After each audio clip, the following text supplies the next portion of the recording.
রসগোল্লা কাটা rosogolla cake rosogolla cake dear pantua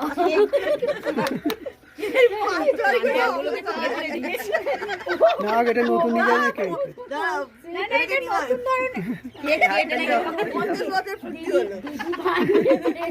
দিদি বানিয়েছে মেড বাই মাই দিদি দিদি বানিয়েছে কেক পান্তুয়া কেক পান্তুয়া না অন্য কেক ভালো করে দেখাস না ওপর ওপর খেতে দিয়েছে নাও খাও কেক খাও যেমন চোখ কত ক্যামেরাম্যান দেখেছিস এই দেখ পান্তা খাও সবাই মিলে খাওয়া তোরা তুলি তোতে তুলে মরে যাবে এখন এই দুর্গা পুজোয় ঠাকুরকে ঢুলে ঢুলে দেয় না খাইয়ে দাও সবাই দুর্গা পুজোয় ঢুলে ঢুলে দিচ্ছে রসগোল্লা